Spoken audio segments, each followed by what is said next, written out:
हालांकि तड़के सुबह बालू ढुलाई के क्रम में एक बार फिर बेकाबू हाईवा ने एक 35 वर्षीय व्यक्ति की जान ले ली। मृतक की पहचान धमना निवासी जीतन तुरी के रूप में की गई। मृतक ढोल बजाकर अपने परिवार का जीवन यापन करता था। मृतक जीतन तुरी अपने पीछे पत्नी सहित 3 मासूम बच्चे को छोड़ चले गए।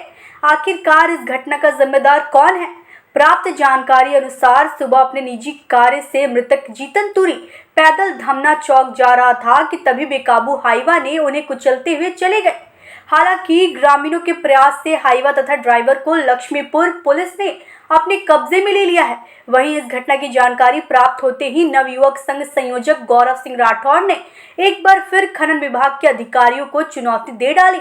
उन्होंने कहा कि लगातार हम लोग दिन में बालू ढुलाई पर पाबंदी को लेकर विरोध प्रदर्शन कर रहे हैं, लेकिन अधिकारी के कान में जू तक नहीं पहुंच रहा।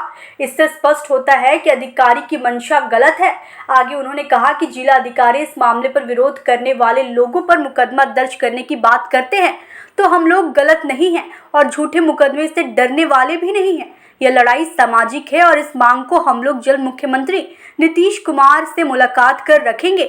जाप नेता घनश्याम गुप्ता ने कहा कि अधिकारियों की मिली भगत से बालू का सिलसिला चल रहा है, इसे अविलंब बंद करें, अन्यथा हम सभी उग्र आंदोलन के लिए बाध्य होंगे। ग्रामीणों ने साफ तौर पर बताया कि लगातार जिले में दुर्घटना हो रही है, जिसका मुख्य कारण बालू है और अगर समय रहते इसे बंद नहीं किया गया तो हम सभी सड़क पर उतर आएंगे।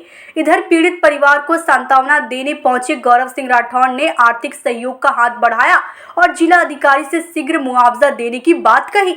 झाझा से ब्रह्मदेव प्रसाद यादव की रिपोर्ट। देखिए, आज जिस तरह से एक दलित परिवार का मृत्यु हो गया सड़क दुर्घटना में, जिसका मुख्य कारण था कि बालू लोडेड ट्रक हाईवा रोनते हुए चला गया। लगातार हम कह रहे हैं शासन प्रशासन से कि दिन में नो एंट्री लगाई जाए, लेकिन इसके बावजूद भी जिला प्रशासन इस पर कोई पहल नहीं कर रहा है। यहाँ तक कल जो समाचार प्राप्त हुआ था, जिला अधिकारी बयान दे रहे थे कि जो विरोध करेंगे उस पर मुकदमा दर्ज कर दीजिए, चिन्हित करके। जो असामाजिक तत्व, हम पूछते हैं कि वो कौन असामाजिक तत्व है? विरोध तो हम लोग कर रहे हैं कि नो एंट्री का मांग कर रहे हैं, यानी असामाजिक तत्व हम लोग हो गए। हम ही लोग ना असामाजिक तत्व हो गए जो मांग कर रहे हैं। तो ये अब जिलाधिकारी पर सवाल उठता है कि हम किसको असामाजिक तत्व कर रहे हैं? कौन है वो असामाजिक तत्व जो विरोध कर रहे हैं? और क्या हमारा मांग गलत है? हम मांग कर रहे हैं कि दिन में नो एंट्री हो, ताकि मासूम जो लगातार मौत की मुंह में जा रहे हैं वो बच सके, लेकिन इस पर कोई पहल नहीं करने वाले हैं। दूसरी बात है, सबसे बड़ी बात यह है कि इस पर कोई भी बोलने के लिए तैयार नहीं। इस मामले पर गरीब मरता है मरने दीजिए, जनता मरता है मरने दीजिए, बस बालू चलना चाहिए। हम लोग कहते हैं पूरा नदी उठा लीजिए, झमेला खत्म हो जाएगा। लेकिन ये जिलाधिकारी महोदय सिर्फ और सिर्फ घर में एसी में बैठे हुए हैं अपने आवास पे, और वहाँ से हुक्मनामा चला देते हैं कि ये करना है।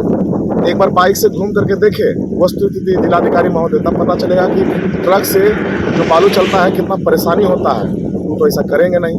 और अभी जो मृतक हुए हैं हम उसमें गहरी संवेदना व्यक्त करते हैं और सरकार से मांग करते हैं कि मुआवजा उनको मिले, और तो कुछ मिल सकता है नहीं।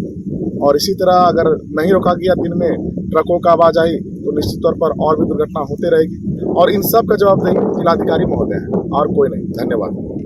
हमारे साथ जन अधिकार पार्टी के प्रदेश सचिव एवं मानव सेवा संघ के अध्यक्ष जुड़ रहे हैं।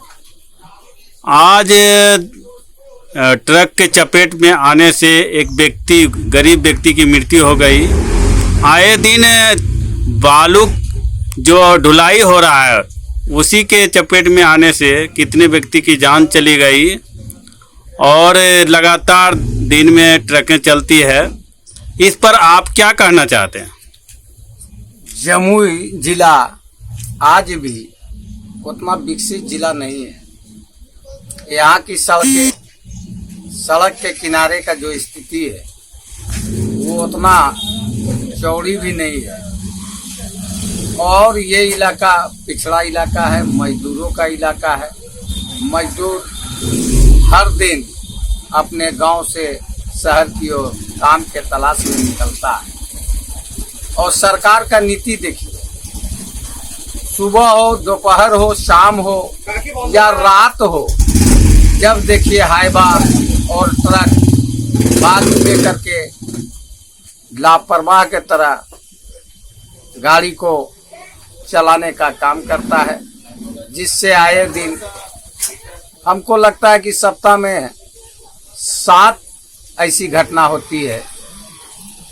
कभी कभी तो लोगों का स्पॉट डेथ भी हो जाता है, कोई घायल होकर हॉस्पिटल पहुंच जाता है। हम लोग जब भी आप मीडिया के माध्यम से पता चलता है कि कभी कलजुहा में, तो कभी अलगजरा में, तो कभी सोनो क्षेत्र में, आज देखिए धमना में किसी गरीब मजदूर व्यक्ति का बालू ढोने के चक्कर में हाईवा हो या ट्रक हो चपेट में आने से उनकी मृत्यु हो गई। मैं सरकार से मांग करना चाहता हूं, वैसे मजदूर परिवार के आश्रितों को कम से कम 10 लाख मुआवजा देने का काम करे। जय हिंद।